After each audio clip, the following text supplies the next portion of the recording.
This slide is leading me into my next subject, and this is important.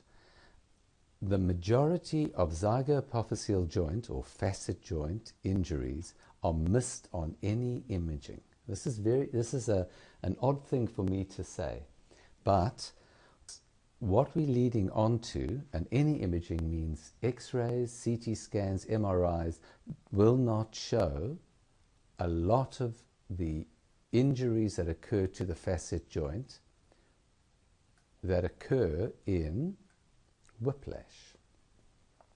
So very important. I'd like to discuss whiplash because it's a fairly common cause of neck pain. It is specific to the neck.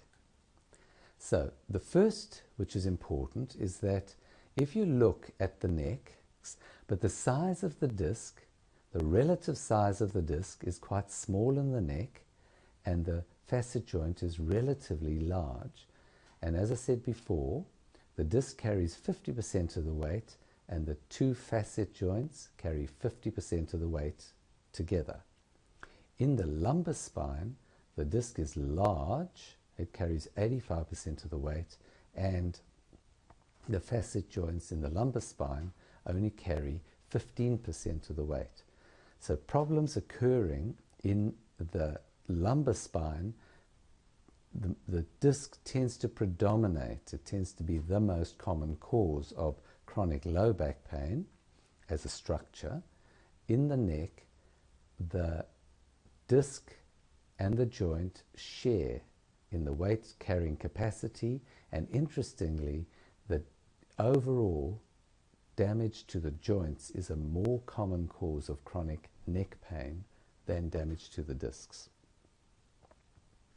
So let's now look at what happens in whiplash. Here is a chap sitting in a chair.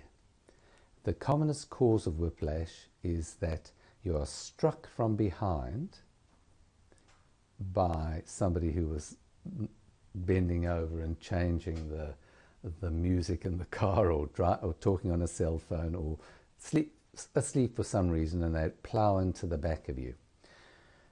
These are pictures taken of a model, and so it's very, very accurate. And what happens is, as you get shunted forwards, you are held by a seat belt, and therefore the movement of your body starts to go forward, but because of the seat belt, the forward movement is transmitted into a upward movement. From 100 microseconds after the blow, the movement, because of the restraining of the seat belt, the movement now is upwards. So the whole body, but in particular the neck, is shooting up. At 120, your neck, which was not restrained, starts shooting backwards, flying backwards. The whole of your body is now going upwards. The neck is flying backwards. This neck movement increases, and even though you have a decent back neck support in the majority of cars, there is still this movement at the top of your neck, which is the neck itself flies upwards and the head shoots backwards. Then there's a bounce and you end up bending forward at the end. But the real injury, the real damage occurs at this point and this point here, 160 to 180 microseconds into the blow. And what happens is this. If we look at a normal neck, this is called the internal axis of rotation of the neck. So what you have is you have your neck, this is the vertebral body, and this is the articular pillar with a facet joint on each end. So we're looking at this facet joint.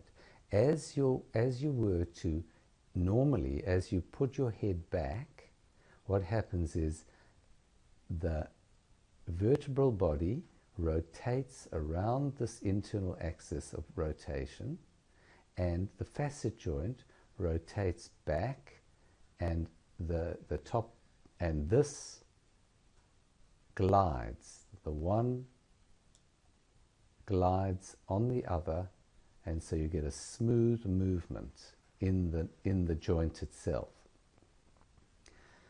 The problem is in whiplash is that as your head starts going back, your neck is coming up. And what that does is it pushes up the internal axis of rotation so that this vertebra shoots down, this one comes in, and you get a chisel. This one chisels into that at the back of your joint. This injury is a very, very significant injury, but it is microscopic. These injuries were seen only on post-mortem in people who had sustained significant whiplash injuries or other types of impact injuries and unfortunately died from the injury. On post-mortem, what the investigators showed was that there is significant but microscopic damage to the back of the facet joints, which involved cracking of the vertebra, which involved extensive bone bruising and ripping off of parts of the capsule and the ligaments around the joints. But when they were imaged using CT scan, MR scan, and X-ray, these changes were actually not seen. And so, what happens at whiplash is that there are two areas in the neck which are damaged. The first is, on the whole, is at C5-6. The reason that C5-6 is damaged more often than the ones above and below it are that it is the most mobile segment in the neck. So C5-6 is going to move more, therefore it's more likely to chisel into the C5, is more likely to chisel into C6. The other area which is particularly prone to damage is between C2 and 3, this joint here. And the reason is that C2, which is this unique, weird shape, C2, big, heavy vertebra, the angle at which the C2-3 joint appears is such that if you were to have trauma coming up, increased pressure coming through, this behaves like a root, and all the pressure from the head it passes straight through that joint, and it all ends up impinging on the C2-3 joint. So the C2-3 joint is much more commonly injured than any other joint apart from C5-6. And the incidence of pain arising from the joint, it occurs in 45% of all cases of chronic neck pain. As you have whiplash injury, it rises to 60%, and in high-speed car crashes, in other words, as the impact gets stronger, it may be as high as almost 90% of all significant neck injuries arise from the facet joint.